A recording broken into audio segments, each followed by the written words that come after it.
हमारे तात्पर्य कृष्ण रूपामूर्ति श्री श्रीमद् अभय चरणामृत भक्तिवेदांत स्वामी श्लोकाद्वारा आदेशु सर्वभूतानि पुंसः स्थितिपदो विदु अमृतं क्षेमं अभयं त्रिमूर्मोधाय मूर्धसु। बहुत सुंदर श्लोक है, आप लोग ध्यान लगा के सुनिएगा। आज बच्चों की कम है इसलिए आप लोग और सुंदर ध्यान करेंगे। आदेशु एक चौथाई में सर्व सभी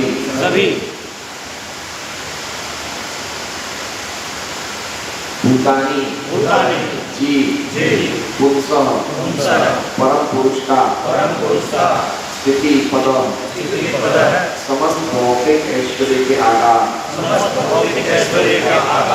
विदु तुम जानो अमृतम अमरत्व क्षेमम जरा रोग आदि की चिंता से मुक्त सुख अभयम निर्भयता तीन उच्चतर लोगों से परे अनाई विद्यमान है मूर्धसु भौतिक आवरणों के पार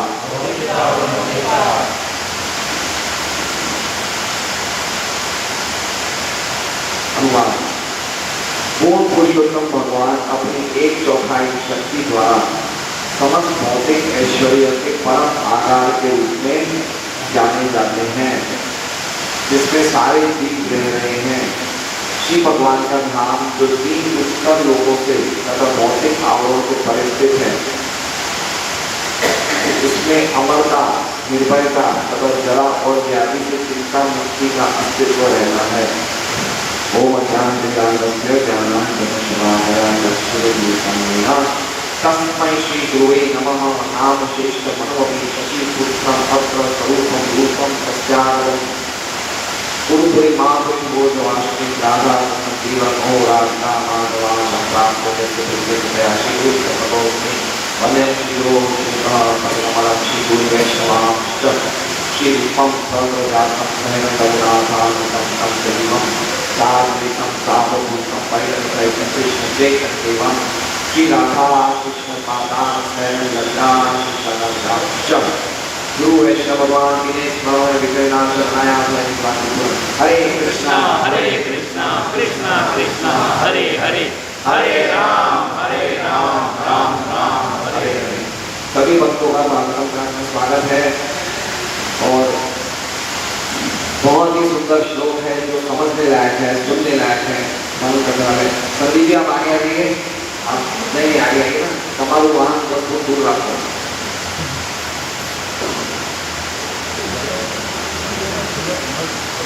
रामाचार्य गुरु के पीछे बैठ जाइए आप।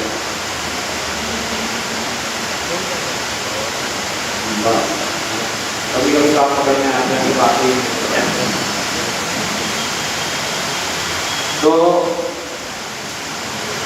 कल का श्लोक बहुत ही सुंदर श्लोक था, जिसमें भगवान के नित्यत्व के बारे में भी, भगवान की अमरता के बारे में हमें बताया कि भगवान किस प्रकार के, भगवान के नित्यत्व के, भगवान के अमरता के गुण हैं, वो हमने कल पढ़ा। तो हम एक बार कल का श्लोक का उच्चारण करके, बहुत ही सुंदर श्लोक का करता सो अमृतस्य अभयस्येषो मर्त्यम् अन्नं यदत्यगात् महिमेश ततो ब्रह्मन् पुरुषस्य द्योत्य। स मतलब वो भगवान अमृतस्य के स्वामी हैं।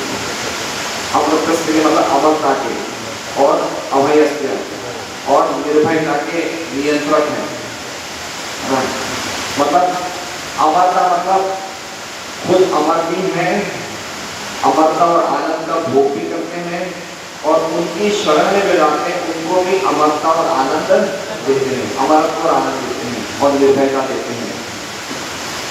ठीक है, आगे कह रहे हैं मर्त्यम अन्यम यदत्यगात्। मर्त्यम मतलब जो मरणशील है, यानी कि भौतिक जगत में जो भी हम लोग मरणशील हैं, और अन्नम का अर्थ बताया है भौतिक फल सकाम कर्म के फलों से आसक्ति, उससे भी परे हैं। अत्यगात्मक उनको भी भगवान उनकी सीमाओं को भी लांघ देते हैं, मतलब ना तो उनको मरण लेना देना है, ना ही कोई स्वकाम कर्म के अपने कर्म के फलों से उनको कोई अटैचमेंट है। भौतिक जगत की कोई भी चीज से उनको कोई प्रकार की आसक्ति नहीं है। उन्होंने ये सब पढ़े नहीं सकते। महिमेश महिमा, महिमेश मतलब एश मतलब ऐसे भगवान की महिमा, ततो अते ब्रह्मणे नारद पुरुष से दुरत्य, ऐसे भगवान पुरुष की महिमा गाना दुरत्य, दुरत्य मतलब अपरिमेय, हम नहीं गा सकते, या हमारे पास संक्षिप्त में शब्द नहीं है। हमारी बिल्कुल जैसे हमारी स्थिति क्या है, कुएं में मेंढक की तरह है। मेंढक कैसे प्रशांत महासागर के बारे में बोल सकता है, नहीं बोल सकता है। तो उसी प्रकार से हम नहीं समझ सकते भगवान की महिमा। तो हम क्यों बैठे यहाँ पे, क्यों बैठे हैं? क्योंकि देखिए हम लोग यहाँ पे एकत्रित हुए भगवान की महिमा को जानने के लिए, पहली बात तो ये। और दूसरी बात क्यों एकत्रित हुए, ये जानने के लिए भी कि हम भगवान की महिमा को नहीं जान सकते। क्यों बैठे हम यहाँ पे? भगवान की महिमा को जानने के लिए। और दूसरा पॉइंट क्या है, ये भी जानने के लिए कि भगवान की महिमा को पूरी तरह से नहीं जान सकते।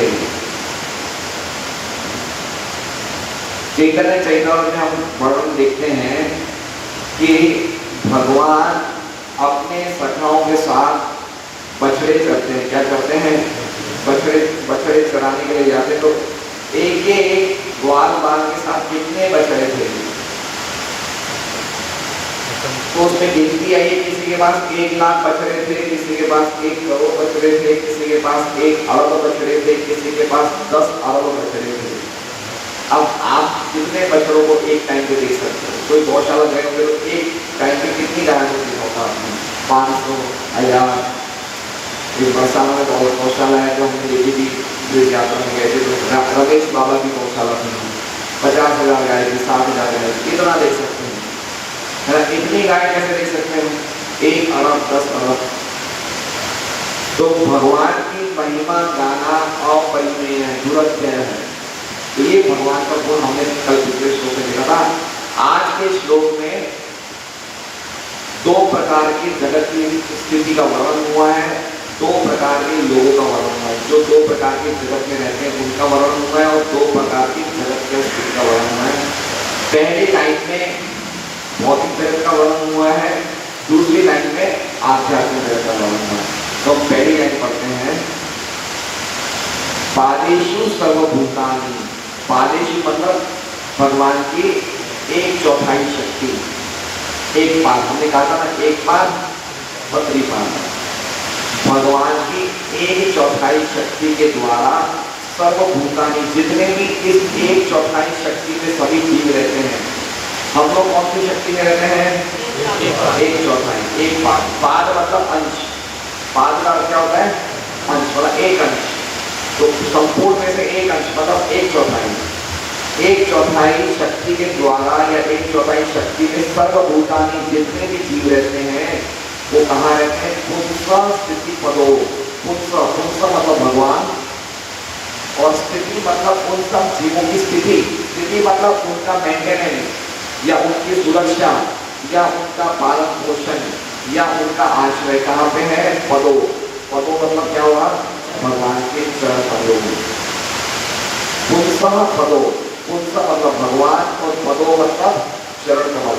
विदु, विदु मतलब जानो, या विदु का अर्थ होता है विद्वान लोग इस प्रकार जानते हैं। ये सामान्य लोग नहीं जानते। कौन जानते हैं? विद्वान लोग। तो 2 शब्द है यहाँ पे, एक शब्द है पादेषु, एक शब्द है पदो। ये पहला वाला पादेषु क्या है? अंश, 1 अंश। और दूसरा का पद क्या है? भगवान के चरण कमल।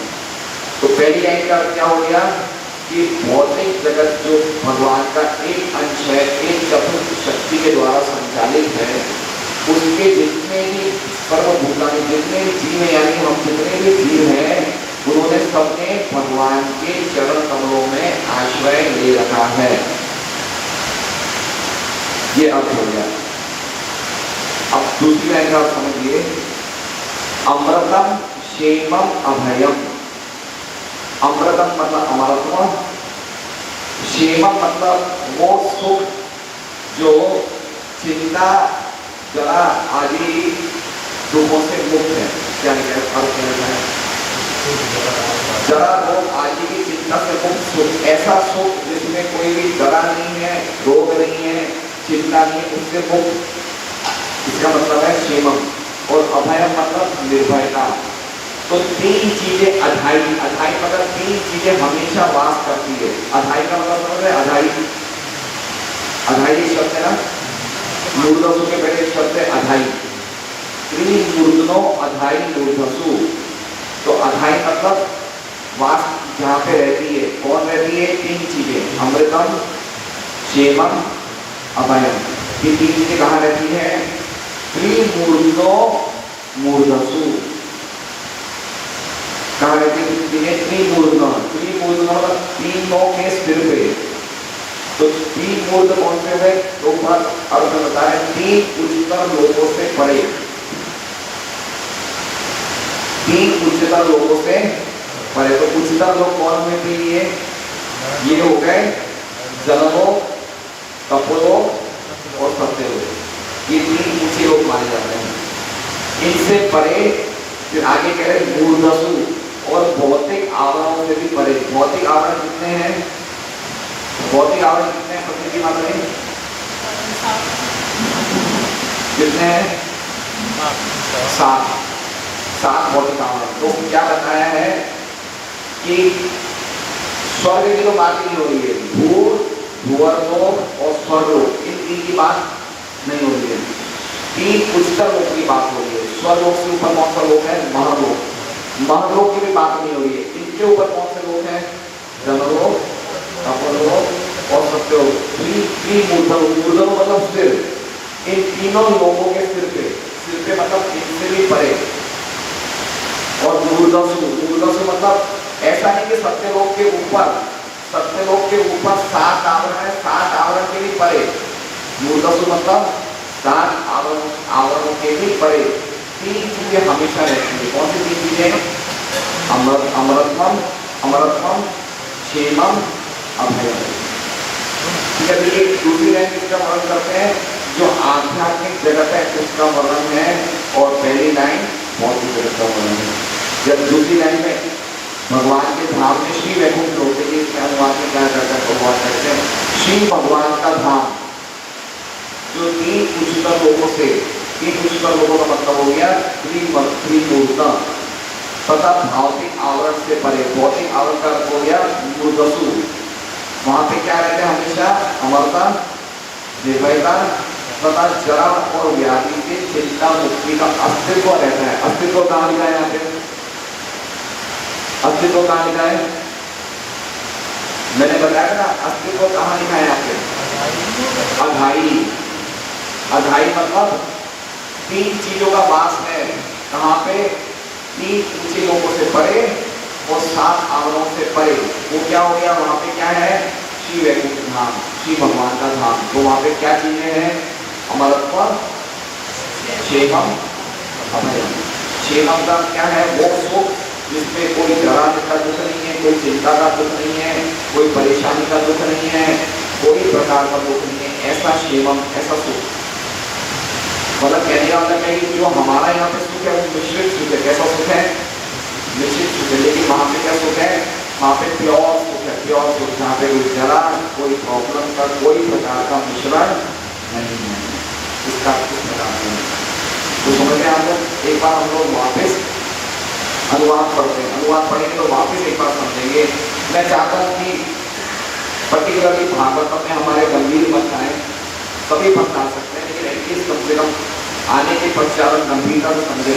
ये एक एक श्लोक जो है अद्भुत श्लोक है। ये श्लोक सुन के हमें आइडिया लगेगा कि हम जहाँ पे रह रहे हैं वो कितनी निकृष्ट जगह है ना। ये हमें पता चलना चाहिए कि हम जहाँ पे रह रहे हैं उनकी तुलना में ये चीजें कितनी बड़ी बड़ी चीजें हैं। जहाँ पे हमें यहीं पे रहने के हमेशा नहीं रहना ना, तो जहाँ पे रहना नहीं है उसके बारे में जानना जरूरी है। जहाँ पे रहना नहीं है उसके बारे में जानना जरूरी है, कोई यहाँ पे नहीं रहने का मन करेगा। समझ रहे बात को? एक बार अनुवाद पढ़ते हैं, उससे आप वापिस अच्छी तरह पढ़ जाएंगे, पर समझ सकते हैं। पूर्ण पुरुषोत्तम भगवान, ये इस शब्द में कहाँ लिखा हुआ है प्रतीति माता जी? पूर्ण पुरुषोत्तम भगवान इस श्लोक में कहाँ लिखा हुआ है? सर्वभूतानि तो जीव हो गए ना। अपनी 1/4 शक्ति द्वारा कहाँ लिखा हुआ है?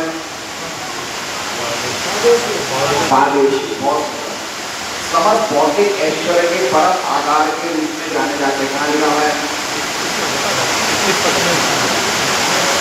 स्थिति पता हो, स्थिति पता, स्थिति समझ है? स्थिति जैसे पृथ्वी है, पृथ्वी ने आश्रय कहाँ ले रखा है? भगवान के चरणों में। हर एक चीज ने भौतिक जगत में कहाँ आश्रय लिया है? सब चीजें कहाँ पे टिकी हुई है?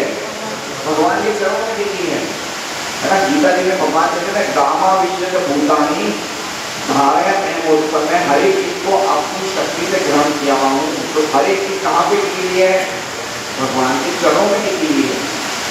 तो स्थिति मतलब समझिए, स्थिति मतलब हमारी सत्ता या हम लोग कहाँ टिके होते क्या होता है? स्थिति है ना। सृष्टि स्थिति प्रलय।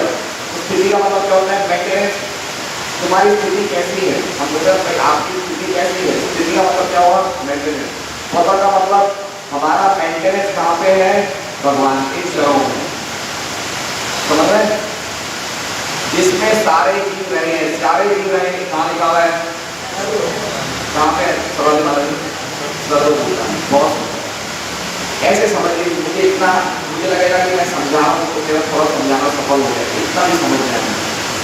अब आगे देखिए, श्री भगवान का धाम जो 3 उच्चतर लोकों से, 3 उच्चतर लोग कहाँ लिखे हैं? त्रिभुवन। भौतिक आवरणों से परे कहाँ लिखा हुआ है? भौतिक आवरणों से परे मूर्धसु से परे। अब देखिए इसमें श्री भगवान का धाम लिखा हुआ नहीं है, प्रभुपाद इन्हीं में बता रहे हैं, अनुवाद में बता रहे हैं श्री भगवान का धाम। इसमें लिखा हुआ नहीं, लेकिन समझना चाहिए कि इसके परे क्या है? श्री भगवान का धाम। उसमें क्या होता है? अमरता, निर्भयता, जरा और व्याधि से चिंता मुक्ति। कहाँ लिखा हुआ है? अमृता, क्षेमा और अभय का अस्तित्व रहता है। अस्तित्व कहाँ लिखा है? अस्तित्व कहाँ लिखा है? अधाई। अस्तित्व मतलब हमेशा वहां पे बने रहते, कभी हट नहीं सकते। ये 3 चीजें हमेशा वहां पे रहती हैं, हमेशा। उनका नित्य निवास, नित्य रहना वहीं पे है ही है। अमरत्व का, क्षेमम का और अभय का। अब हम श्रीधर स्वामी की टीका पढ़ते हैं।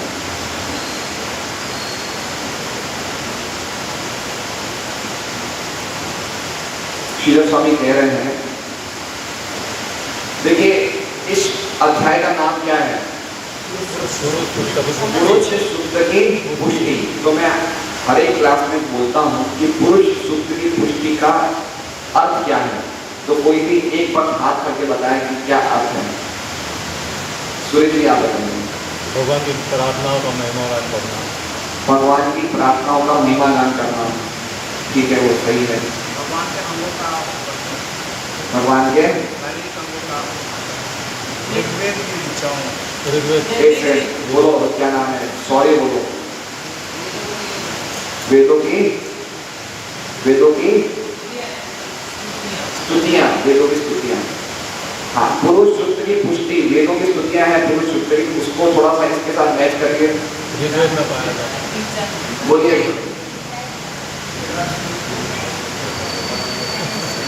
क्या चीज?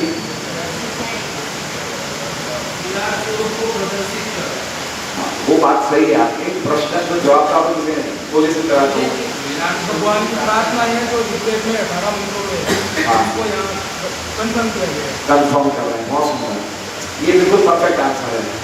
जो पुरुष सूक्त मतलब जो ऋग्वेद में भगवान की प्रार्थनाओं के मंत्र हैं, वो मंत्रों का प्रभुपाद ब्रह्मा जी उन मंत्रों को इन अपनी प्रार्थनाओं में प्रस्तुत कर रहे हैं, कंफर्म कर रहे हैं कि जो ऋग्वेद में लिखा हुआ है वो सही है, अपनी प्रार्थनाओं के द्वारा ऋग्वेद के मंत्र को कंफर्म कर रहे हैं। जिसे कहते हैं पुष्टि, पुरुष सूक्त की पुष्टि। कह रहे अपने श्लोक अपने बोल रहे हैं, लेकिन वो किससे संबंधित है? पुरुष सूक्त के, मतलब पुरुष सूक्त से उद्धृत कर रहे हैं अपने श्लोकों में, और सभी हर एक श्लोक में कोई ना कोई पुरुष सूक्त के मंत्र हैं। तो ये बताया, ये समझना चाहिए, बहुत इंपॉर्टेंट बात है। कैसे भगवान की, कोई लोग बोलते हैं वेदों में भगवान की गुणगान नहीं, वेदों में ऋग्वेद के वचन है, ये सब हम बता सकते हैं। कोई लोग वेद मानते हैं लेकिन भगवान को नहीं मानते हैं, तो हम बोल सकते देखो ऋग्वेद में लिखा हुआ है। अब आगे देखिए श्रीधर स्वामी क्या कहते हैं। प्राणियों को कर्म के फलों की विविध दर्शनों के अनुसार त्रिपादस्यामृतम दी। ये पुरुष तीन पाद तो अविनाशी है और प्रकाशमय स्वरूप में प्रतिष्ठित है। ये मंत्र का इस अर्थ जानना है। मतलब कहने का मतलब ये है कि एक पुरुष सुख का मंत्र है। क्या मंत्र है? अलग अलग मंत्र है।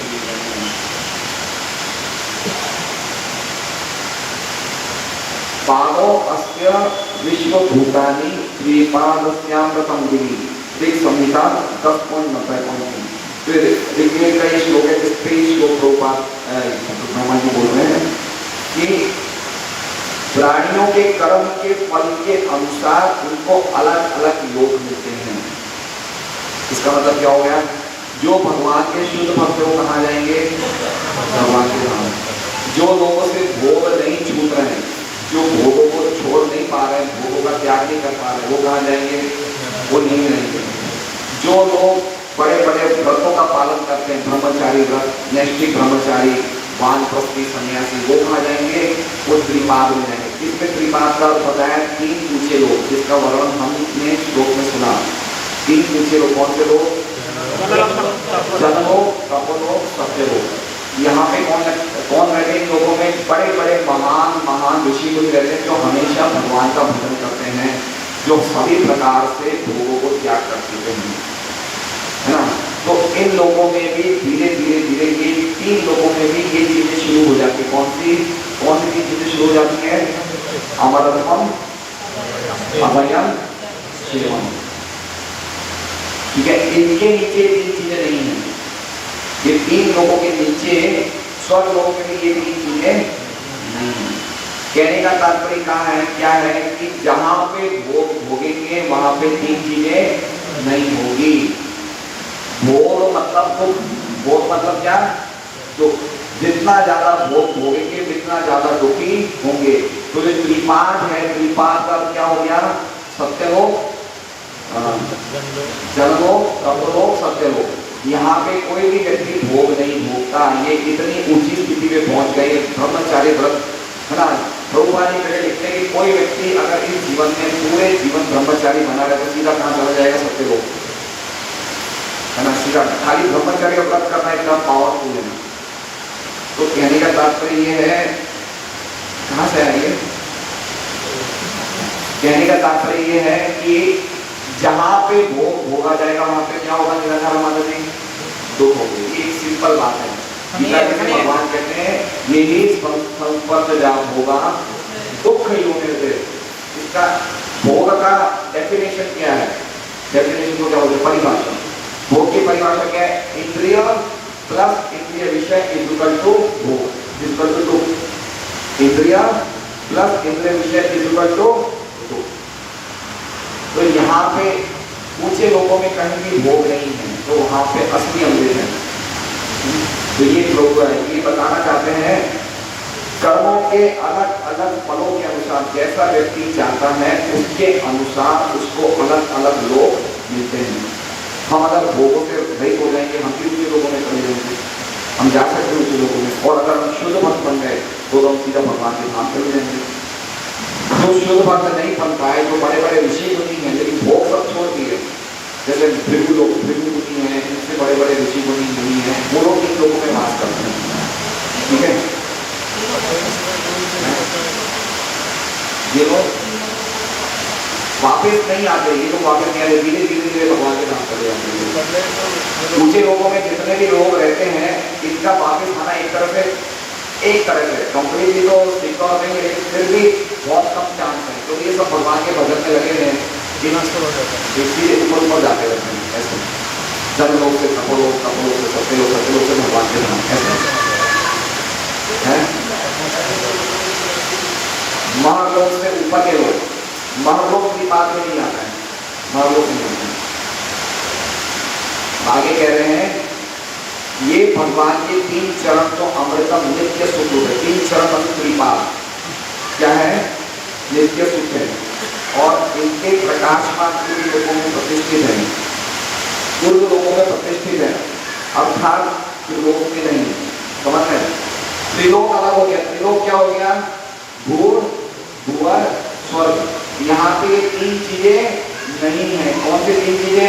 अमरत्व नहीं है, प्योर सुख जिसे बोलते हैं खाटी सुख, चिंता और बुढ़ापे की से मुक्त सुख, वो ये 3 लोगों में कहीं नहीं है। गीता जी में भगवान क्या कह रहे हैं?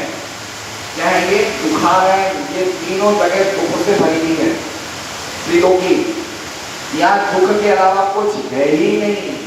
यहाँ जो हमें सुख चाहिए वो है ही नहीं। यहाँ पे क्षेमम मतलब जो सुख चाहिए, जो हमें निडरता चाहिए, जो हमें अमरत्व चाहिए, वो तीनों लोगों में है ही नहीं। अगर ये चीज चाहिए तो कहाँ जाना पड़ेगा? त्रिपाद। त्रिपाद मतलब कौन से लोग? जनलोक, तपोलोक, सत्यलोक, वहां जाना पड़ता है। देखिए आगे क्या कह रहे हैं श्रीधर स्वामी? त्रिपाद शब्द द्वारा सूचित त्रिविधता दर्शा है। त्रिपाद शब्द यहाँ पे लिखा है कि त्रिपाद शब्द, ये श्लोक में त्रिपाद शब्द का वर्णन है क्या? त्रिमूर्धसु है ना? त्रिमूर्धसु मतलब 3 लोग। कौन से 3 ईश्वर लोग? जन्म तपस करते हैं। तो भगवान का धाम क्या है? इन त्रिपाद से ऊपर है। समझ रहे बात?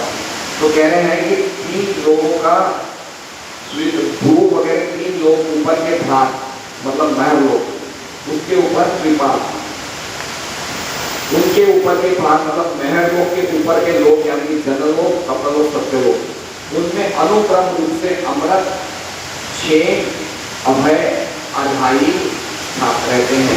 अधाई मतलब वहां पे विद्यमान रहते हैं। क्या रहते हैं? अमृत, अभयता और क्षेम मतलब कुछ क्रमशः मतलब बढ़ता रहता है। जितना जनलोक में उससे कहीं ज्यादा तपोलोक में, और तपोलोक से ज्यादा सत्यलोक में बढ़ता रहता है, और सत्यलोक के बाद सीधा भगवान के धाम में। ऐसे त्रिलोक में जो सुख है वो नाशवंत सुख है। कैसा सुख है? त्रिलोक में जो हमें सुख मिल रहा है कैसा है? ये नाश होने वाला सुख है। समझ में? नाश होने वाला, हमें कोई भी सुख प्राप्त होता है उसका नाश निश्चित है त्रिलोक में। गीता जी में भगवान कहते हैं तेतम सुख तेतम भुक्त्वा स्वर्गलोकम विशालम क्षीणे मुनियन। हमारा जो भी सुख है वो यहाँ पे नाश होने वाला है, लेकिन ये जो लोक है ऊंचे लोक, उनमें कोई सुख नाश नहीं होने वाला है। अब आगे देखिए क्या कह रहे हैं श्रीधर स्वामी। महालोक क्रम भक्ति का स्थान होते हुए भी प्रलय काल में वहां के लोग उस स्थान का त्याग करके ऊपर चले जाते हैं, इसलिए वहां पे अविनाशी सुख नहीं है। तो महालोक में भी अविनाशी सुख नहीं है। अब क्या बता रहे हैं? जब महालोक में ताप हो जाता है, ताप मतलब ब्रह्मा जी के रात्रि में जब ब्रह्मा जी का दिन पूरा हो जाता है तो ब्रह्मा जी की रात्रि में संकर्षण अग्नि छोड़ते हैं। वो अग्नि कहाँ तक गर्म कर देती है? महालोक तक। और महालोक में लोगों को गर्मी लगने जाती है तो कहाँ चले जाते हैं? जनलोक में। तो महालोक में भी अविनाशी सुख नहीं है। महालोक भी थोड़ा ताप है, लेकिन महालोक के ऊपर क्या है? जनलोक। वहाँ पे तीनों चीजें धीरे धीरे शुरू हो जाती है। मतलब जितना हम ऊंचा रहेंगे उतना हमारे सुख की वृद्धि होती जाएगी। वहाँ की कंडीशन, रहने की, जीवन की अवस्था सब अलग है। ये हम बृहद भागवतामृत पढ़ेंगे तब उसमें पता चलेगा कि ये किस प्रकार ऊंचे ऊंचे लोगों में कितने सुख है ना? बहुत बड़े बड़े सुख है, हम कल्पना नहीं कर सकते। अभी तो हम खाली ब्रह्मांड की बात कर रहे हैं, भगवान के नाम की तो बात ही नहीं कर रहे, लेकिन ब्रह्मांड में भी ऊंचे लोगों में जबरदस्त सुख है। और वैसे सुख है जो सुख हमेशा रहने वाले, ऐसे सुख है। महर्लोक क्रम मुक्ति का स्थान। क्रम मुक्ति का शब्द याद आ रहा है? क्रम मुक्ति, क्रम मुक्ति हमने कहीं सुना था? क्या आया था किसी में? हमने गोपाल नगर में कितने दिन बिताए क्रम मुक्ति का वर्णन याद है? शिशुमार से परे सत्य मुक्ति और क्रम मुक्ति। सत्य मुक्ति मतलब वो मुक्ति जो हमें तुरंत मिल जाती है, जैसे अजामिल भगवान के धाम चला गया। लेकिन क्रम मुक्ति में क्या होता है, भक्त ये देखता है कि मुझे तो भगवान के धाम जाना है, लेकिन दूसरे लोगों में क्या हो रहा है तो देखते भी हो, मन करता है भाई चलो देखो वहां पे क्या हो रहा है। तो क्रम मुक्ति में वो भगवान के जो भक्त होते हैं वो धीरे धीरे ऊपर जाते हैं, नए लोग तब लोग सकते लोग वहां जाते जाते फिर वो सीधा देखते थे, सब कुछ देख के फिर भगवान के नाम चले। तो क्रम मुक्ति मतलब क्रमिक मुक्ति और सत्य मुक्ति मतलब तुरंत मुक्ति। तो कह रहे हैं कि महर्लोक से क्रम मुक्ति का स्थान शुरू होता है और महर्लोक के बाद व्यक्ति ऊपर जाता रहता है। लेकिन जनलोक में अमृतम अविनाशी सुख है, क्योंकि वहां पे जो रह रहे हैं उनको खुद का स्थान कभी छोड़ना पड़ता नहीं है। आगे कह रहे हैं तपोलोक में शेम है, तपोलोक में शेम है और उसके आगे वहां पे भगवान की शंकरषण से जो अग्नि निकलती है वो 3 लोगों को जलाने लगती है। इसलिए भृगु आदि मुनि तब से पीड़ित होकर महर्लोक से जनलोक चले जाते हैं। सत्यलोक में अभय है, अभय मतलब मोक्ष है, क्योंकि वहां पे मोक्ष का सानिध्य मिलता है, इसलिए अनेक प्रकार के अधिकारी सत्यलोक चले जाते हैं। तो ये कहने का मतलब ये है कि अविनाशी सुख जनलोक में है, क्षेमम तपोलोक में है और अभयम कहाँ है? सत्यलोक। मतलब तीनों चीजें लोगों में शुरू हो जाती है। पॉइंट कहने का है अभयम का अर्थ क्या होता है? व्यक्ति को किस चीज से डर लगता है? मृत्यु से। तो जहां पे मृत्यु नहीं होगी मतलब वहां पे अभयम होगा, है ना। हिरण्यकश्यप ने यही तो मांगा था, क्या मांगा था? कि मुझे अमर बनना है ना। सबसे बड़ा डर ही व्यक्ति को मृत्यु का। तो कहना था कि इन तीनों लोगों में मृत्यु मतलब मृत्यु एक तरह से हमारी व्यक्ति 100 साल तक रहता है। ब्रह्मा जी के 100 साल तक रहते हैं और ब्रह्मा जी के 100 साल पूरे होते ये लोग ट्रांसफर हो जाते हैं भगवान के धाम में। अब हम श्रीधर स्वामी विश्वनाथ चक्र ठाकुर टीका पढ़ते हैं। आप लोगों को अच्छी लगती है अलग अलग आचार्य की टीका?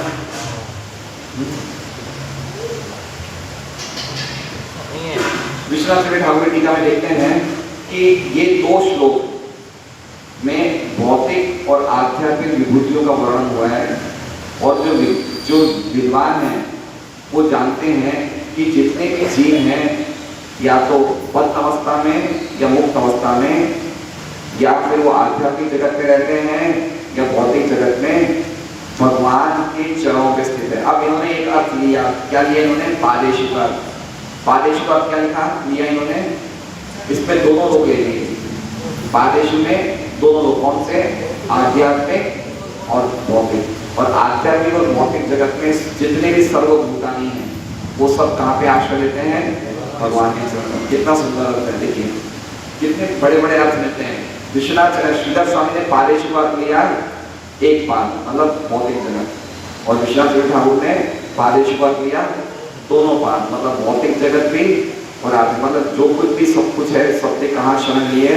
भगवान के चरणों में।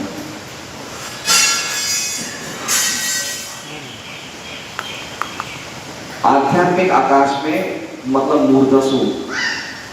मूर्धसु का अर्थ बताया है त्रिमूर्धसु मतलब ब्रह्मांड के आवरणों से परे। अब त्रिमूर्धसु का इन्होंने अर्थ क्या बताया? त्रिमूर्धसु मतलब त्रिगुणमय जगत से परे।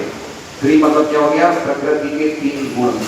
तो प्रकृति के 3 गुण कहाँ प्रभाव करते हैं? इस ब्रह्मांड में।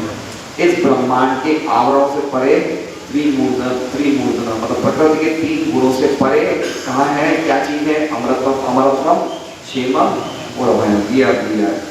अब आगे क्या कह रहे हैं? अलग अलग अर्थ बताएं। अमृतम का अर्थ बताया कोई मृत्यु नहीं, ठीक है।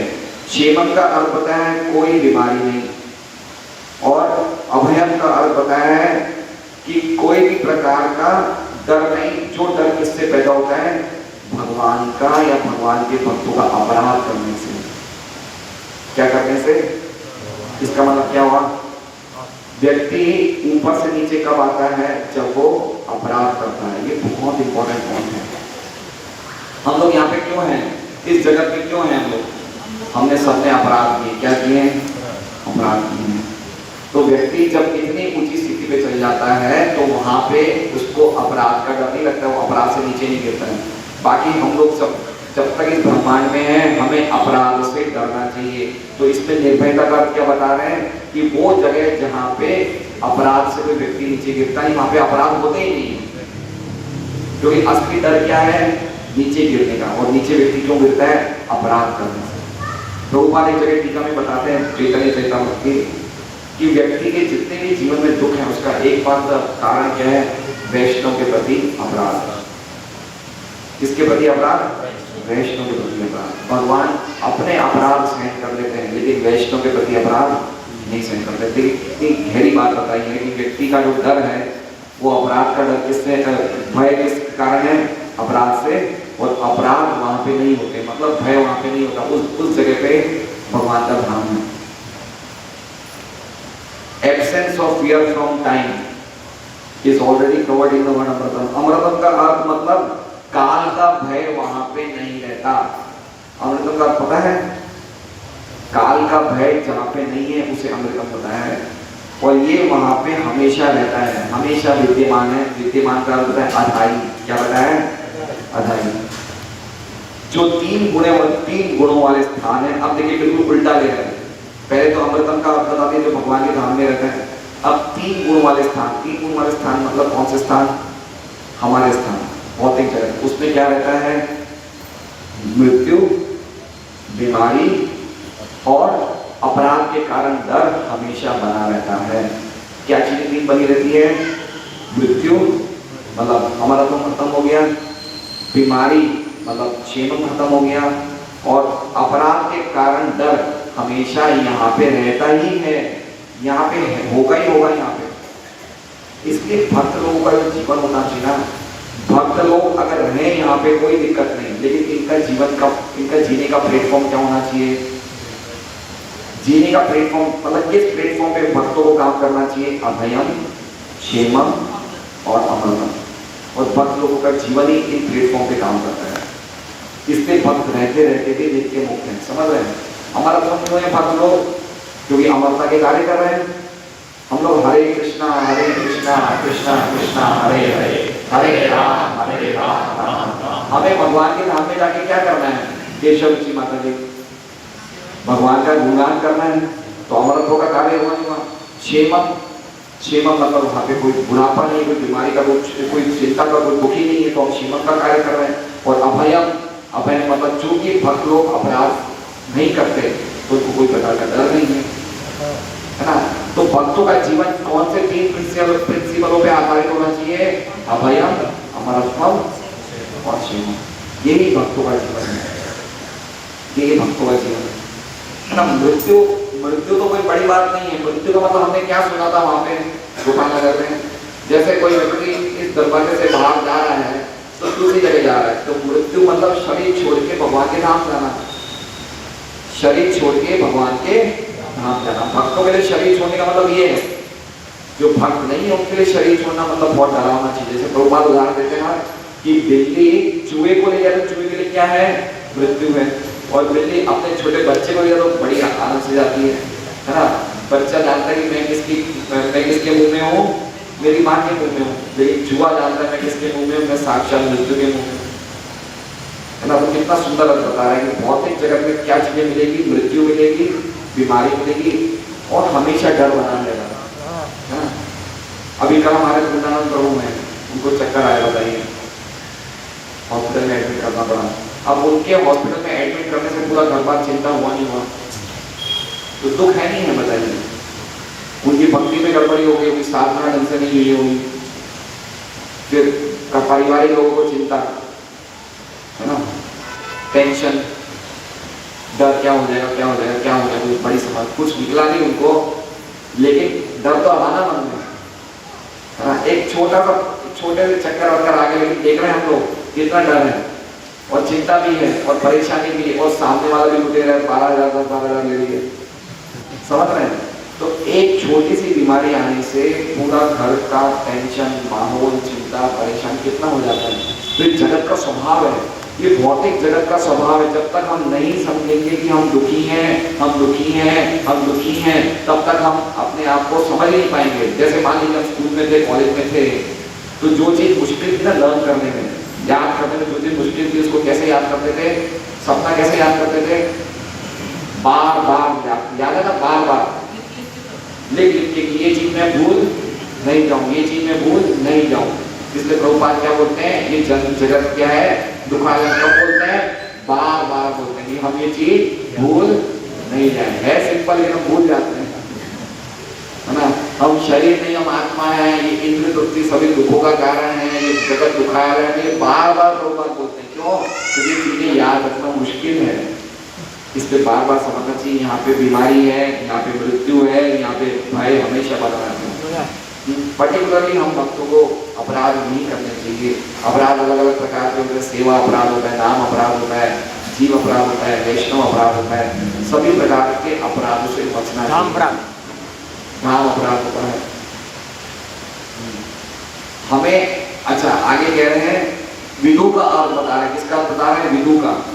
हर एक व्यक्ति को समझना चाहिए कि भौतिक जगत अनित्य है और आध्यात्मिक जगत नित्य है। आध्यात्मिक जगत का वर्णन आगे बताया जाएगा। न च काल विक्रम न यत्र माया। आध्यात्मिक जगत मतलब जहाँ पे काल का कोई प्रभाव नहीं है, ना ही माया का प्रभाव है, ऐसा जगत। हम लोग सोचे तो सही कैसे जगत में हमें जाना है ना। ये बार बार सुनना चाहिए, सुनने से तो मन बनेगा, बार बार सुनना चाहिए। हमारा स्थान वो है। आध्यात्मिक जगत में काल का कोई प्रभाव नहीं है, माया का कोई प्रभाव नहीं है। पुरुष सूक्त की ये प्रार्थना इससे इंगित होती है, पादो अस्य विश्व भूतानि त्रिपादस्यामृतम दिवि, है ना। ये श्लोक पे ये श्लोक ब्रह्मा जी बोल रहे हैं, ये पुरुष सूक्त का श्लोक है। पादो अस्य विश्व भूतानि। पादो मतलब एक अंश, अस्य मतलब वो भगवान का। क्या ये हम पुरुष सूक्त के मंत्र का अर्थ समझने का प्रयास कर रहे हैं। पादो अस्य विश्व भूतानि। पादो मतलब क्या हो गया? एक अंश। किसका? अस्य मतलब भगवान का। विश्व भूतानि, विश्व भूतानि मतलब समस्त ब्रह्मांड के लोग रहते हैं एक अंश में। और त्रिपादस्यामृतम देवी। और त्रिपाद जो भगवान का आध्यात्मिक जगत है, जहाँ पे लोग अमृतम का आस्वादन करते हैं, वैसा जगह है। इस ब्रह्मांड की जीवात्मा सब एक अंश में रहते हैं और आध्यात्मिक जगत में 3 अंश के लोग रहते हैं। तो ये श्लोक ये टीका विशाल बैठा होती है। अब हम प्रभुपाद की टीका पढ़ते हैं। भागवतम देखिए पढ़ना बहुत जरूरी है, समझना बहुत जरूरी है। और जो लोग आ सके तो क्लास में जरूर आइए, क्योंकि मैं थोड़ा मेहनत करता हूँ ढंग से। मुझे एक लेक्चर को तैयार करने में कम से कम 1.5 घंटा लगता है। मैं मेहनत करने का पॉइंट क्या है? अलग अलग आचार्यों की टीका सुनना, समझना। क्यों? क्योंकि आप लोग को लाभ हो। क्योंकि हर एक व्यक्ति का इतना टाइम नहीं है कि स्टडी कर सके, लेकिन एटलीस्ट सुन तो सकते हैं ना। तो ऑनलाइन में तो हम पता नहीं कब सुनेंगे, लेकिन एटलीस्ट कम से कम जो संभव हो सके जितना ऑफलाइन है। तो मेरी मेहनत जो मैं करता हूँ वो आप लोग को भी प्राप्त होगी। तो आप लोग को भी, और वो तो आपको पता है कि मुझे आपके रुपये देने वाले हैं नहीं, तो मैं रुपये के लिए कार्य करता हूँ, ठीक है ना। मुझे रुपये चाहिए ना आप देने वाले हैं। तो हमारी दोनों की भावनाएं अच्छी है। मेरी भावना है कि भाई शुद्ध संदेश जाए, और आप लोग भी वास्तव में जिज्ञासा के लिए आते हैं कि आप लोग जिज्ञासु हैं। तो ना तो आप लोग को कोई पुण्य प्राप्त करने के लिए आ रहे हैं। पुण्य प्राप्त करने वाले वो अधिक मास में 125 लोग आते थे, अधिक मासी के सब निकल गए। अब सच्चे मासी रहे अधिक मास में लगता 100 होता है, क्या चक्कर है? अच्छी बात है। और अधिक मास चला गया तो अधिक मास ये सब निकल गए। अब यहाँ पे गंभीर मत रहेंगे। तो पॉइंट ये है कि अगर हम ढंग से समझेंगे तो हमें बड़ा अच्छा लगेगा और चीज़ों को हम समझ सकते हैं कि भगवान की क्या महिमा है, हम समझना चाहिए। तात्पर्य, श्री भगवान की संधिनी शक्ति की समग्र अभिव्यक्ति का 1/4 भौतिक जगत में प्रदर्शित होता है और 3/4 आध्यात्मिक जगत में प्रदर्शित होता है। श्री भगवान की शक्ति के 3 अंग हैं, संधिनी, संवित तथा लादिनी। दूसरे शब्दों में वे सनातन अस्तित्व, ज्ञान तथा आनंद की पूर्ण अभिव्यक्ति रूप है। अब देखिए इसका मतलब क्या है, भगवान सच्चिदानंद है, सत चित आनंद, ठीक है। भगवान का परम सत्य सच्चिदानंद है। तो सत का मतलब संधिनी, चित का मतलब संवित और आनंद का मतलब रागिनी। तो भगवान के जो परम अस्तित्व है उनमें तीन शक्तियां हमेशा विद्यमान रहती है। कौन सी? संधिनी, संवित और हलागिनी। संधिनी शक्ति का क्या कार्य है? वो भगवान के नित्यत्व का प्रकाश भगवान को कराती है। समझ रहे हैं? भगवान के धाम का प्रकाश कराना, भगवान के नित्यत्व का प्रकाश कराना, वो कौन सी शक्ति कराती है? संधिनी। संवित शक्ति क्या करवाती है? भगवान को ज्ञान का आस्वादन करवाती है, भगवान को भी ज्ञान दिलाती है और हमें भी ज्ञान दिलाती है। वो संवित शक्ति का काम है। ज्ञान दिलाना मतलब भगवान को सब पता ही है, लेकिन वो खाली ये संवित शक्ति उनकी सेवा करती है ज्ञान दिलवा के, और एलागिनी शक्ति क्या करके भगवान को आनंद दिलवाती है। और हम भगवान के अंश, हमारे में भी तीनों शक्तियां हैं, हमारे में छोटे छोटे अंश में शक्तियां हैं। तो जब हम इन शक्तियों को भगवान की सेवा में लगा देंगे तो हमें आनंद मिलेगा। हम अभी ये शक्तियों को कहाँ लगा रहे हैं? जड़ चीज में ढूंढने के लिए। हमारे पास भी एलागिनी शक्ति है, हमारे में भी आनंद की शक्ति है, लेकिन हम आनंद कहाँ ढूंढ रहे हैं? जड़ चीजों में। तो जड़ चीजों में आनंद ढूंढने से वो बैकअप हो रहा है, तो हमें दुख मिल रहा है। और वही आनंद हम भगवान की सेवा में लगाते तो हमें भगवान के आनंद का वापस रिफ्लेक्शन मिलता है, हम सब सुखी हो जाते हैं। तो संधिनी शक्ति का 1/4 अंश क्या है? संधिनी शक्ति क्या करती है? आध्यात्मिक और भौतिक जगत को प्रकाश करती है। संवित शक्ति ज्ञान दिलाती है और एलागिनी शक्ति आनंद दिलाती है। तो संधिनी शक्ति का काम क्या है? भौतिक जगत का प्रकाश करते हैं। तो संधिनी शक्ति का 1/4 अंश क्या है? ये भौतिक जगत। ये सब क्या है? एक बार समझने में, हम बार बार सुनेंगे तो धीरे धीरे चीजें और ज्यादा समझ में आएगी। हो सकता है हम में से कोई व्यक्ति पहले सुन चुका होगा तो उसे धीरे धीरे इजीली समझ में आ जाएगी। जो पहली बार सुन रहा है उसको धीरे धीरे लगेगी, लेकिन सुनना चाहिए। सुनना ही हर एक चीज का श्रवताम स्वकथा कृष्ण, जितना सुनेंगे उतना हृदय का कल्मश विदुर होती सुरक्षा। हृदय का कल्मश कैसे निकलेगा? सुनने से। जितना सुनेंगे भगवान के बारे में, जितना सुनेंगे हृदय का जितना कचरा है सब निकल जाएगा, है ना। आम आदमी पार्टी का क्या है? निशान क्या है? झाड़ू। तो कृष्ण कथा एक ऐसी झाड़ू जो हमारे हृदय को क्या करेगी? पूरा साफ करेगी। और ये सबकी बहुत जरूरत है। कोई भी व्यक्ति ये नहीं बोल सकता कि मैं इस जगत में और मेरा हृदय साफ है। क्या है? मेरा हृदय साफ है। कौन व्यक्ति बोल सकता है इस जगत में? कोई नहीं बोल सकता। हमारे हृदय में कल्मश भरा हुआ है, होलसेल में भरा हुआ है, और ये शुद्धिकरण करने के लिए मनुष्य जीवन मिला है। जितना निकाल सको निकाल लो। 100 साल के जीवन में उससे पहले जितना निकालना है, जितने साफ होते जाएंगे उतने ऊंचे ऊंचे लोगों में जाते रहेंगे।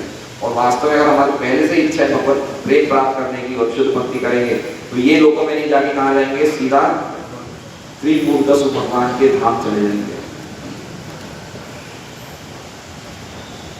भौतिक जगत में अस्तित्व, ज्ञान तथा आनंद का प्राकट्य कम ही हो पाता है, और सारे जीव जो भगवान के सूक्ष्म अंश हैं वे मुक्त अवस्था में ऐसे अस्तित्व, ज्ञान तथा आनंद के भाव का आस्वादन सूक्ष्म मात्रा में करने के लिए सुपात्र है। जबकि भौतिक अस्तित्व की बद्ध अवस्था में वे बहुत कठिनाई से समझ पाते हैं कि जीवन का वास्तविक ज्ञातव्य तथा शुद्ध सुख क्या है। मतलब हम लोग छोटे छोटे अंश हैं, तो हमारे पास भी ये सब चीजों का आस्वादन करने के लिए हमारा पूरा अधिकार है। लेकिन हम लोग अभी कौन सी अवस्था में हैं? बद्ध अवस्था में। बद्ध मतलब समझ रहे हैं? बद्ध कंडीशंस। बद्ध मतलब एबनॉर्मल। जैसे कंडीशन, बद्ध को क्या बोलते हैं? कंडीशन बोलते हैं इंग्लिश में। तो आपने एक मशीन का नाम सुना है? Air condition. एयर कंडीशन क्या करती है? अगर आप बिल्कुल गर्म मौसम में भी बाहर हो लेकिन आपके कमरे में एयर कंडीशन चालू हो तो क्या होगा? मौसम के विपरीत आपको देती है, क्या देती है? ठंडी हवा। क्यों? एयर को क्या कर देते हैं? हवा को क्या कर देते हैं? कंडीशन कर देते हैं। ठंडा करने में मजबूर कर दिया जाता है हवा को। उसी प्रकार से जीवात्मा को इस जगत में पागल करने पे मजबूर कर दिया जाए उसे कहते हैं बदली। समझ रहे हैं? वो मजबूर हो गया है, वो अपनी ओरिजिनल स्थिति से विपरीत चल रहा है, एबनॉर्मल, वो एबनॉर्मल अवस्था में चल रहा है भौतिक जगत में। इसलिए वो चीजों को समझ नहीं पा रहा है, सुख को समझ नहीं पा रहा है, वो जो उसे आनंद मिलना चाहिए वो कर नहीं पा रहा है, वो चीजें वो उल्टा चल रहा है, वो इसे कहते हैं बद्ध अवस्था। मुक्तात्मा भौतिक जगत में वास करने वाले आत्माओं से संख्या में कहीं अधिक है और वे ही अमरता, निर्भयता एवं जरा तथा व्याधि से मुक्ति के मामले में शिव भगवान की उपरयुक्त संधिनी, संवेद तथा राजनी शक्तियों के महत्व को समझ सकते हैं। कौन समझ सकते हैं? जो मुक्तात्मा है, जो ऊंचे लोगों में रहते हैं। कौन से लोग हमने सुना अभी? जनलोक, सत्य लोग रहते हैं, वो भगवान की उसको समझ जाते हैं कि भगवान की शक्तियां उनको ढंग से समझ पा रहे हैं। भौतिक जगत में सारे लोग 3 गोलकों में व्यवस्थित हैं जिन्हें त्रिलोक कहा जाता है। ये है स्वर्ग, मर्त्य तथा पाताल। ये सब मिलाकर भगवान की कुल संदेही शक्ति के 1/4 भाग के बराबर है। इसके परे आध्यात्मिक आकाश है जिसमें वैकुंठ लोक है जो 7 भौतिक आवरणों से परे है। त्रिलोक के किसी भी लोक में अमरता, पूर्ण ज्ञान तथा पूर्ण आनंद की स्थिति का अनुभव नहीं किया जा सकता। देखिए अब हमने दोनों आचार्य में टीका पढ़ी तो काफी चीजें इसमें मिल जाएगी हमें, है ना। ऊपर के 3 लोक सात्विक लोक कहलाते हैं। कौन से ऊपर के 3 लोक? तपलोक, सत्यलोक और जनलोक। ये 3 लोग क्या है? सात्विक लोक है, क्योंकि वे दीर्घायु, जरा तथा व्याधि से तुलनात्मक रूप से अधिक मात्रा में मुक्ति एवं निर्भयता की प्रासंगिक सुविधा प्रदान कराने वाले हैं। मतलब कहने का मतलब कि यहाँ पे धीरे धीरे ये चीजें बढ़ गई हैं। कंप्लीट अनलिमिटेड नहीं है, यहाँ भी ये चीजें अनलिमिटेड मात्रा में नहीं है। अनलिमिटेड असीमित मात्रा में कहाँ पे है? भगवान के धाम में। लेकिन फिर भी इनकी झलकियां यहाँ से मिलना शुरू हो जाती है ये 3 उच्चतम लोगों से। मुझे अच्छा लग रहा है कि आप लोग सब ध्यान से सुन रहे हैं। बड़े बड़े ऋषि मुनि स्वर्ग लोक से आगे स्थित महर्लोक को प्राप्त करते हैं, किंतु ये भी पूर्ण रूप से निर्भयता का स्थान नहीं है, क्योंकि कल्प का अंत होने पर महर्लोक विनष्ट हो जाता है। ये भी हमने सुना। कल्प का अंत मतलब, कल्प का मतलब क्या होता है? रामाचार्य प्रभु, कल्प का मतलब क्या होता है? कल्प का अंत होना। कल्प का मतलब क्या होता है? सर्वादि माता जी 100 साल पूरे। किसके? ब्रह्मा जी का 100 साल पूरा मतलब कल्प का अंत। और फिर जवाब देगा ब्रह्मा जी के 12 घंटे। कल्प मतलब 1 दिन। ब्रह्मा जी का 12 घंटे का समय से कल्प का अंत बोलते हैं। तो ब्रह्मा जी के 12 घंटे के बाद एक प्रलय होता है। तो कहने का मतलब ये जवाब मिल गया कि 3 लोग नष्ट हो जाते हैं। कौन से? भूर, भुवर, स्वर्ग। ब्रह्मा जी के 12 घंटे में, ब्रह्मा जी रात्रि में। और महालोक में गर्मी शुरू हो जाती है। तो जनलोक, तपोलोक, सत्यलोक ये नष्ट नहीं होते। जहां तक ये श्लोक मिलकर उसके साथ साथ पढ़ेंगे तो हाँ महालोक हो जाता है, क्योंकि कल्प होने के अंत पे महालोक भी विनष्ट हो जाता है और उनके निवासियों को उच्चतर लोकों में स्थानांतरण करना पड़ता है। उच्चतर लोक कौन से हो गए? जनन, तप, सत्यलोक। इसका मतलब 3 लोक का नाश नहीं होता है ब्रह्मा जी की रात्रि में। यहाँ पे लिखा है उसके साथ। इन लोगों में भी मृत्यु से छुटकारा नहीं मिल पाता, भले ही इनमें अपेक्षितया जीवन, ज्ञान और आनंद का विस्तार अधिक हो। अधिक है यहाँ पे क्या चीज? 3 मृत्यु एक तरह से अमर जैसे ही है। 100 साल की ब्रह्मा जी उम्र एक तरह से अमर जैसी हो गए ना, लेकिन फिर भी कंप्लीट छुटकारा नहीं है। पूरी तरह से अभयता यहाँ भी नहीं है। कंप्लीट फ्रीडम, कंप्लीट निर्भयता चाहिए तो हमें कहाँ जाना पड़ेगा? गीता जी में कह रहे हैं भगवान 8.16 में, आ ब्रह्म भुवनालोका पुनरावर्तितो माम पेते कौन्तेय पुनर्जन्म। देखिए एक बात समझिए, हम सभी इस जगत में कष्ट पा रहे हैं। सही बात है। आप लोग गीता नगर के माता जी यही रहते हैं ना आप लोग? हम जो बोल रहे हैं सही बोल रहे हैं? देखा माता जी सही बात है। आप लोग के जीवन में कोई कष्ट है नहीं है, या आप लोग ऊपर के लोग के प्राणी हैं? कष्ट है नहीं है? कष्ट है ना, नाना प्रकार के कष्ट हैं। अभी हम लोग रथ यात्रा के दिन ये शुभम रेसिडेंसी में डिस्कशन कर रहे थे, तो मैं लक्ष्मण शिवरो के घर में गए, तो वो अच्छा खासा व्यक्ति था, हमारे हिसाब से हमारी उम्र का ही था, तो तेलुगु व्यक्ति था। तो उन्होंने बताया कि उनकी वाइफ ने बताया कि इनका हफ्ते में 3 बार डायलिसिस होता है ना, 3 बार किडनी का डायलिसिस होता है। अच्छा, मजे की बात है कि इतना कष्ट पाने पे भी हम लगता है कि हम सुखी हैं। ये तो माया का खेल है, हम कष्ट पा रहे हैं लेकिन हमें क्या लग रहा है? देखिए, भगवान की भक्ति करने से 2 चीजें पता चल जाती है। एक तो ये पता चलता है कि भगवान हर क्षण हम पे कितनी कृपा करते हैं। भगवान कृपा भक्तों में भी करते हैं और अभक्तों में भी करते हैं, लेकिन अभक्त समझ नहीं पाती कृपा कैसे कर रहे हैं। भक्त ये समझ रही जो मैं बोल रहा हूँ, पानी पी रहा हूँ, चल रहा हूँ, ये भी भगवान कृपा से चल रहा हूँ। लेकिन अभक्तों को भी जीवन में ये सब होता है, लेकिन वो कृपा को समझ नहीं पाते। उसी प्रकार से जो जीवन में दुख आते ना, अभक्त को दुख नहीं समझ में आता, लेकिन भक्त समझ जाते मेरे जीवन में कितने कष्ट है, इसका इलाज कैसे करना चाहिए। तो भक्ति करने से हमारा हृदय का शुद्धिकरण होगा। जब हृदय का शुद्धिकरण होगा तो चीजों को यथारूप समझने में हमें सामर्थ्य मिलेगा। चीजों को हम समझ नहीं पा रहे हैं, चीजें हमारे साथ घटित हो रही है, लेकिन हमें लग रहा है कुछ नहीं है ना। 3 बार डायलिसिस, मतलब एक डायलिसिस में कितना घंटा? 4-5 घंटा लगता है, 3 घंटा। हाँ, 3 बार डायलिसिस मतलब क्या किसे कहते हैं बताइए? हाँ, कितने कष्ट हैं। ये तो एक छोटी सी बात है, लेकिन कष्ट कितने हैं। देखिए, पहले कितने हॉस्पिटल हुआ करते थे, अब मेरे हिसाब से गोलाघाट क्षेत्र में 50 हॉस्पिटल तो होंगे।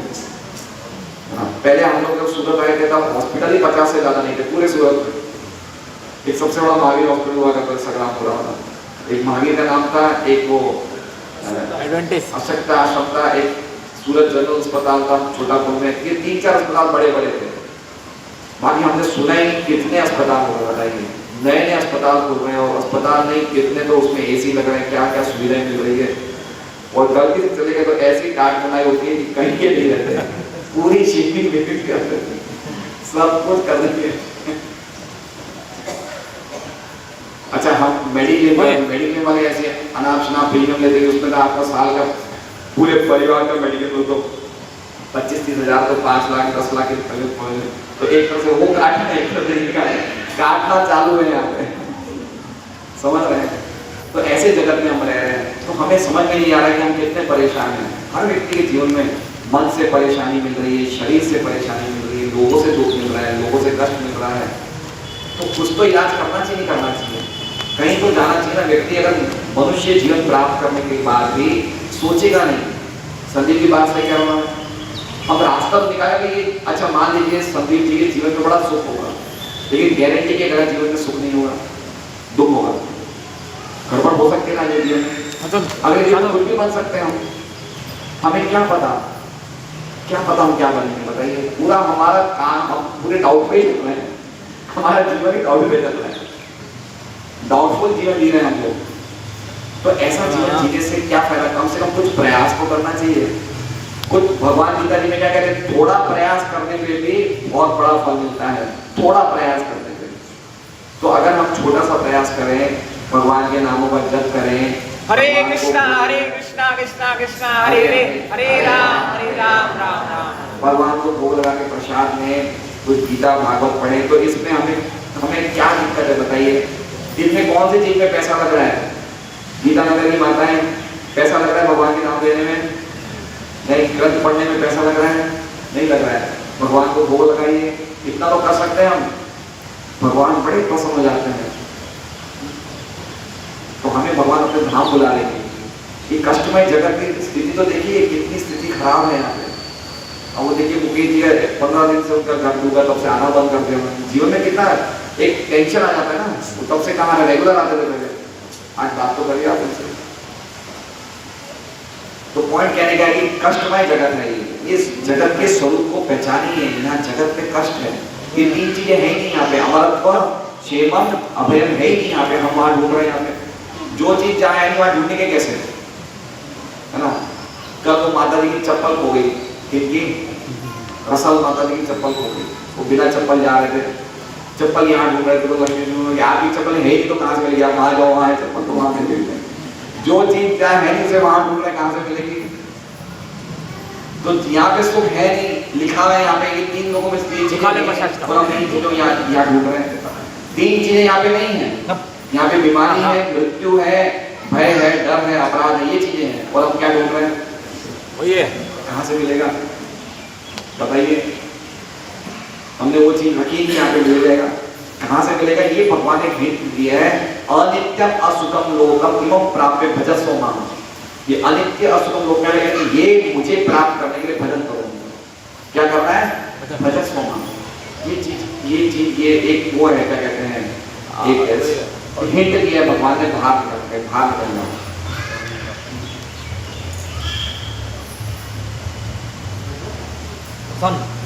इन लोगों में भी मृत्यु से छुटकारा नहीं मिल पाता, भले ही इनमें अपेक्षित जीवन ज्ञान और आनंद का विस्तार अधिक हो। कौन से लोगों में जीवन ज्ञान और आनंद का विस्तार ज्यादा है, सत्यलोक तपलोक, जनलोक सत्यलोक तपलोक में बड़ा आनंद है। बृहद भागवत पढ़ेंगे आप, इतना आनंद है वहाँ पे, आपको लगेगा कि एक बार मैं भी क्रममुक्ति में ज्यादा देखूं, देखते ना क्या हो रहा है वहाँ पे, मन करता है कि जाओ तो सही वहाँ पे क्या हो क्या रहा है, लाखों करोड़ों साल उम्र है और बिल्कुल आनंद में रहते हैं वहाँ पे ऋषि मुनि, बड़ा आनंदमय जीवन है।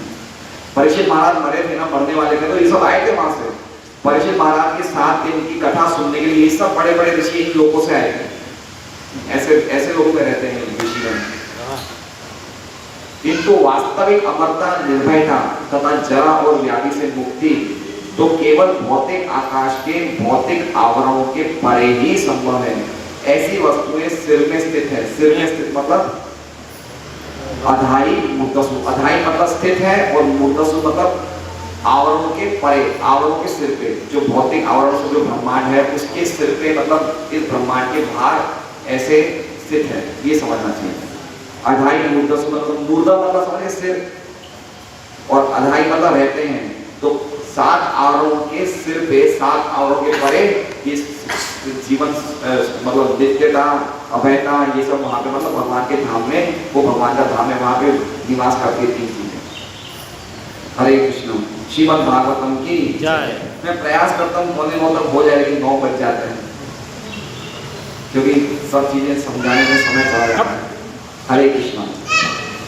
आप लोग थोड़ा आगे प्रश्न करेंगे तो लोग भी समझेंगे।